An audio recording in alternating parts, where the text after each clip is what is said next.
After her divorce from Ashton Kutcher, Demi Moore stepped away from the spotlight to deal with personal challenges. From stints in rehab to broken family relationships, after her marriage ended, her life was never the same. 42-year-old Demi and 27-year-old Ashton tied the knot at their Beverly Hills home in September 2005. It was a relatively intimate ceremony with about 100 relatives and close friends in attendance, including her ex-husband Bruce Willis. To the public, Moore and Kutcher were fascinating, gorgeous celebrities who attended glamorous events together and were often photographed looking all lovey-dovey. In reality, it wasn't quite the idyllic fairy tale romance, as subsequent events would later reveal. In 2011, the pair called it quits following rumors of Kutcher's infidelity with several women. One woman, an administrative assistant, also claimed that Kutcher initiated a one-night stand with her at San Diego's Hard Rock Hotel on the night of his 6th wedding anniversary with Moore. And I think I felt like I could barely take a breath. Eventually, it was Kutcher who filed for divorce, which was finalized in November 2013. Many factors contributed to Kutcher and Moore's divorce, leaving Moore emotionally and physically exhausted. I really lost sight of everything that was right in front of me. Yes, she was pushed to the edge by her husband's affairs, but she had also been weathering various challenges of her own, such as alcohol and drug addiction, codependency, low self-worth, and anorexia. In fact, she first developed an eating disorder at the beginning of her career when her entourage in the industry constantly pressured her to lose weight. She recalled in a 2024 interview with Elle, "There is a lot of torment I put myself through when I was younger. It was embarrassing and humiliating." In 2012, after suffering a mild seizure at a party, Moore had no choice but to seek help at Cirque Lodge, an upscale alcohol and drug rehab center tucked in the peaceful Rocky Mountains of Sundance, Utah. Over the years, that particular facility has welcomed many celebrities looking for seclusion and privacy, from Lindsay Lohan to Mary-Kate Olsen. Before his divorce from Moore was finalized, Kutcher started dating his That 70s Show co-star Mila Kunis. Before they got married in July 2015, they had already welcomed their first child together. Meanwhile, Moore wouldn't publicly start dating again until 2013, when her daughter Rumor introduced her to Dead Sarah drummer Sean Friday. Willis thought her mom was in dire need of some fun in her life, and that Friday would make the perfect easygoing boyfriend. The pair split in 2014, and the G.I. Jane actor stayed single for a period. But by 2022, Moore had a new man, Swiss chef and cookbook author Daniel Humm. During their 8-month run, they were spotted together at various public events, from a runway show for Paris Fashion Week to the French Open finals. That relationship seemed to give Moore a sense of contentment and peace. As a source told Closer Weekly at the time, "He grew up in Switzerland. He's very international. He thinks differently from other men she's dated. That's one of the things she loves about him. She's in a good place. He's funny, worldly, and a gentleman." As of early 2026, Moore isn't officially seeing anybody. Reports suggest she's primarily focused on her career and her family. By the mid-2010s, Moore began to shift the focus back onto her career. The roles she landed between 2015 and 2022 may not have earned her widespread acclaim, but they certainly diversified her portfolio. For instance, she starred in the revisionist western Forsaken alongside Kiefer Sutherland and Donald Sutherland. As she told Entertainment Tonight at the time, her comeback was motivated by the chance to watch the famous father-son duo together. She said, I felt quite captivated by the personal and professional opportunity that it brought. Inevitably, rumors of a romantic relationship with Kiefer ensued, but the actor insisted she was only a friend. Moore also appeared in the action comedy Wild Oats, the romance drama Blind, and the horror comedy film Corporate Animals. In the latter, she played an ambitious CEO, which made her realize she didn't want to be typecast as the middle-aged antagonist. As she told IndieWire in 2019, "I do want to be careful not to play into a cliché, which is that all older women are evil, bitter villains, which is one of the next kind of things that needs to be overcome."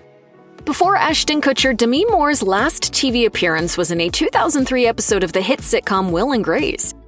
You know, you shouldn't make that face. It might freeze that way.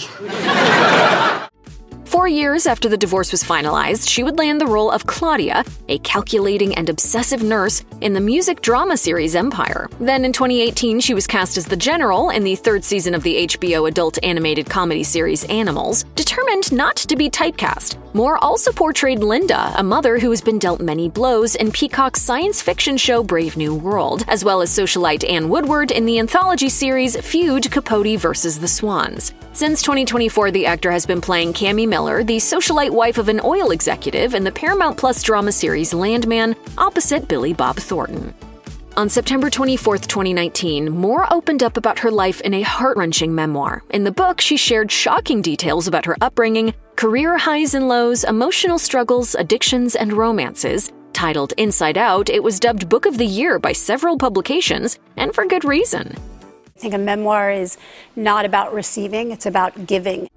Indeed, the actor had mustered up the courage to shed light on some of the most painful chapters of her life, including her tumultuous and harrowing childhood. She also recalled her first experience with drugs, which occurred on the set of the movie Blame It on Rio, and revealed she cheated on her first husband, Freddie Moore, on the eve of their wedding day. Moore also talked about her unhealthy obsession with dieting and exercising in preparation for films like A Few Good Men, Indecent Proposal, and Striptease, as well as becoming the highest-paid actress in Hollywood.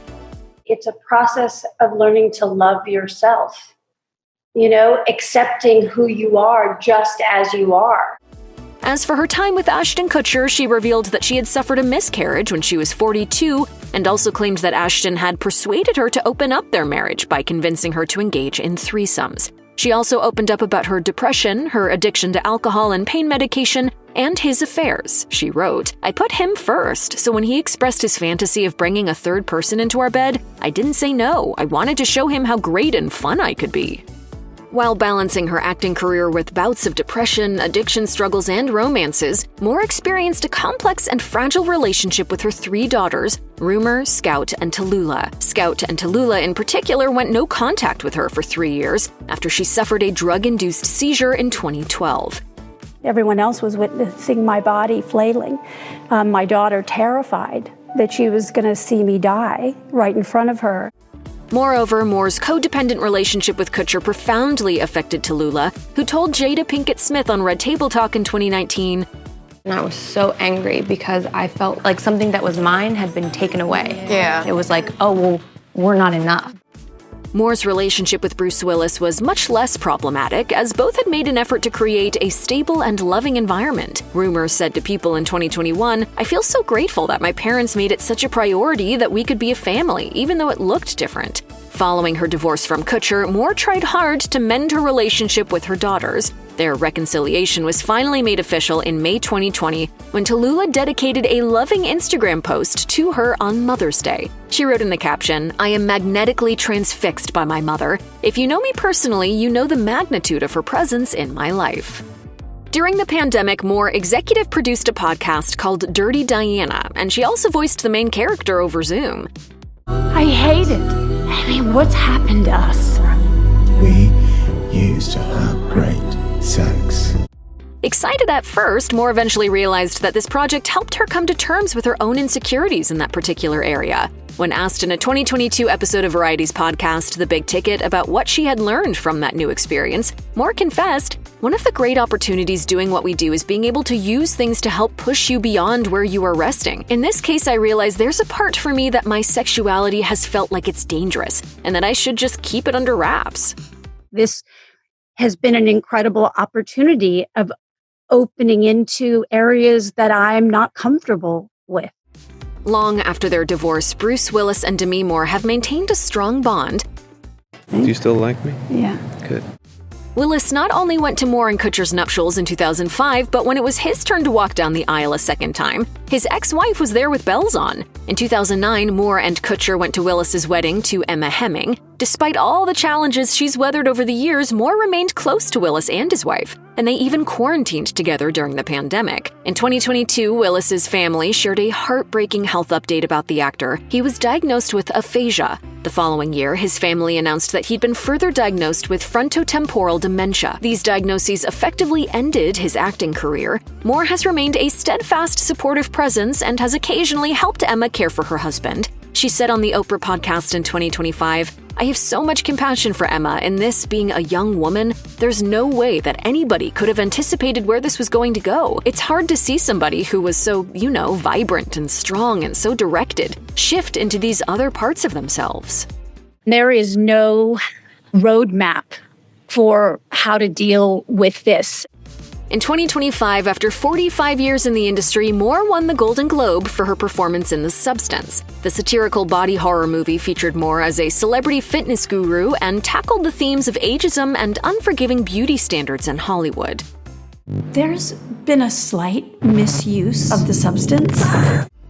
Moore said in her Golden Globes acceptance speech, "I'm just in shock right now. This is the first time I've won anything as an actor, and I'm just so humbled and so grateful." She also received her first Oscar nomination that year. Gone are the early days of her career when she used to be referred to as a popcorn actress by producers, which in her own words corroded her self-esteem. There's more to come for Moore. Her next movie, I Love Boosters, is scheduled for release in 2026. Plus, she's set to receive a star on the Hollywood Walk of Fame. Talk about another huge career milestone that feels long overdue for a star who has proven time and time again she's so much more than a simple popcorn actress.